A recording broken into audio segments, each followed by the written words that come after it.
जय माताजी सौने। हूँ छुं आपनो ब्रिજરાજદાન ગઢવી।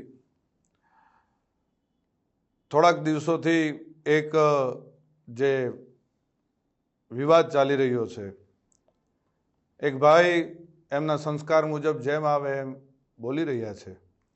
હું મારા સંસ્કાર મુજબ જવાબ દઈશ। એના સંસ્કાર એના સ્ટેજ ઉપરથી એના અંગત જીવનથી બધા આપ વાકેફ છો, મારે આપ સૌને કંઈ કહેવાની જરૂર નથી। પણ મારા જે સંસ્કાર છે એમને હું એ રીતે જવાબ દઈશ।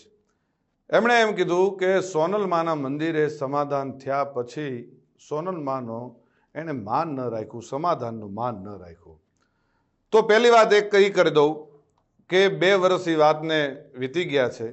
2 વર્ષમાં કે મારી આટલા વર્ષોની આ કારકિર્દીમાં તમે કોઈ દિવસ ક્યારેય પણ મને ક્યાંય જોયો કોઈ કલાકારને બીજાની સાથે વિવાદમાં કે કોઈ પણ જાતના બીજા વિવાદમાં મને જોયો કોઈએ?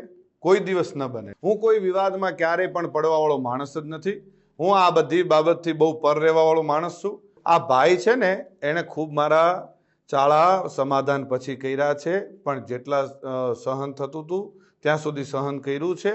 પછી સહન થાય એવું નહોતું એટલે જવાબ દેવો ખૂબ જરૂરી હતો અને એને જ દીધો છે। આ પાક્કું હજી કહું છું કે 2025નું એને જ કીધું છે મેં। એમાં હજી હું કહું છું, રિપીટ એન્ડ રિપીટ કહું છું કે એને જ કીધું છે અને એને જે મજા આવે એને એ છૂટ છે।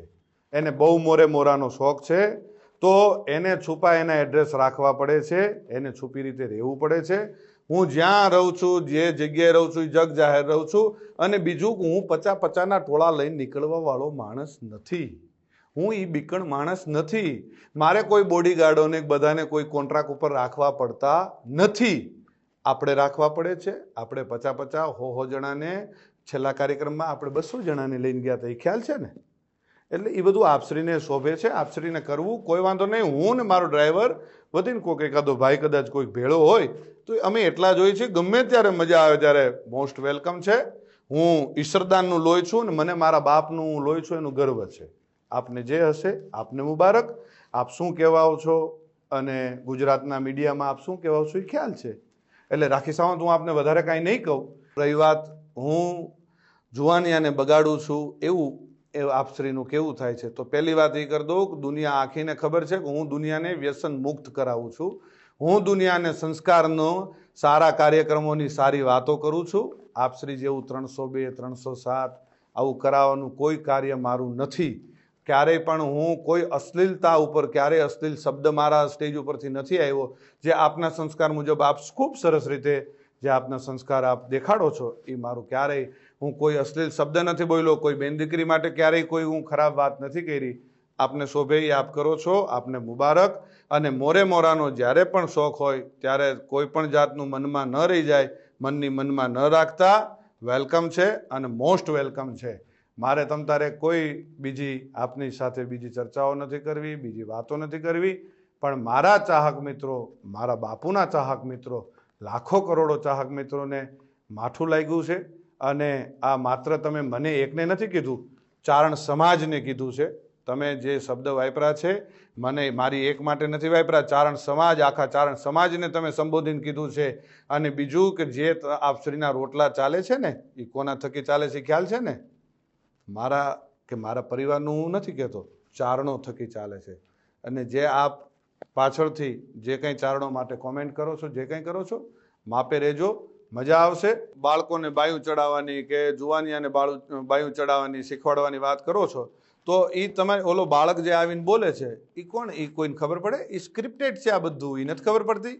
એ બાળકને તમે સમજાવીને એક ભાઈ તમને આવીને કાનમાં કહી ગયો અને એ છોકરો આવીને તમને કહે, એલા ભાઈ આ બાળકને તમે જિંદગી નથી બગાડતા? અત્યારથી આ બધું શું શીખવાડો છો? ચકલા બાજ નહીં બન જાતા, આ શું છે? શું તમારા સંસ્કારો ખબર પડી જાય છે।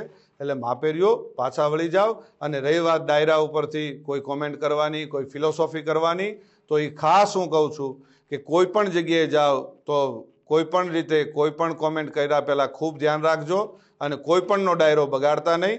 આ વિડીયોના માધ્યમથી એટલે હું જવાબ દઉં છું, કાલ ડાયરો મારોય હતો પણ એ બીજા બધાને શું વાંક? મારે બીજા બધાનો એ જે કંઈ આપણે વાતો કરવા જઈએ છીએ એટલે એ બધી વાતો મેં કરી। અને ખંભાળિયા જે ડાયરામાં હું બોલ્યો એ સંપૂર્ણ મારા પરિવારનો ડાયરો હતો, મારા સમાજનો ડાયરો હતો, એટલે હું બોલ્યો હતો। અને જ્યાં જરૂર પડે ત્યાં બોલવાનું છે। અને જે તમને શોખ છે ને મોરે મોરાનો એ મોરાનો શોખ તમારે જ્યારે પૂરો કરવો હોય ત્યારે મોસ્ટ વેલકમ છે. આવી જજો મોજથી, મનની મનમાં ન રહી જાય એનું ખાસ ધ્યાન રાખજો. અને જેને લાગુ પડે એને નહીં, હું આપ શ્રીને જ કહું છું. શું? આ બ્રિજરાજદાન ઈશ્વરદાન ગઢવી આપ શ્રીને જ કહે છે, એટલે આ ખાસ વાતને યાદ રાખવી હો. અને જે ચાળો કરતા હોય ત્યાં કરવો.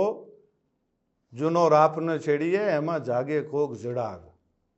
જે રાફડા કદાચ શાંત હોય એમાં હાથ ન નાખવા કે આમાં આપણે, અને ઝેરનું પારખું નકો જોવું હો. છોટો ઉંમર હોય પણ નાગ ન છેડીએ, અને ઝેરનું પારખ્યું નકો જોવું. નાગના ચાળા ન હોય, નાગના બચ્ચાના ચાળા ન હોય.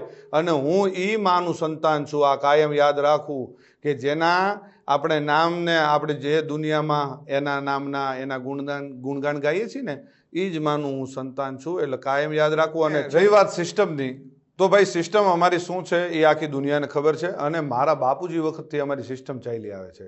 આપની સિસ્ટમ અમારામાંથી આવેલી છે, એ ભૂલી ગયા છો આપ? શું સિસ્ટમ? અને અમારી કોપીઓ કરીને તમારે જીવન જીવવું છે. એટલે એ બધી વાતમાં રહેવા દો. અને રહી વાત 2025ની, તો આપશ્રી બોલ્યા હતા કે 2025માં હું કાર્યક્રમો બંધ કરી દઈશ. હું સિલેક્ટેડ એટલે શું? કેવી રીતે તમે સિલેક્ટ કરશો? આનો લેવાનો, આ જ્ઞાતિનો લેવાનો, આ જ્ઞાતિનો પૈસાથી? જ્યાં જઈએ ત્યાં સંબંધો બગાડીને આવીએ છીએ, નથી ખબર? ગમે એને ત્યાં મોઢા બગાડીને આપણે રૂપિયા લઈને સંબંધ બગાડીને આવીએ છીએ, નથી ખ્યાલ? બધી ખ્યાલ છે. બધી ચોખોટું, ઘણી બધી ચોખોટું હું કરું ને તો ઘણી બધી ચોખોટું થાય અને દુનિયા થૂ કરશે. એટલે મહેરબાનીથી શાંતિથી તમે જે કરતા હોય એ કરી ખાવ.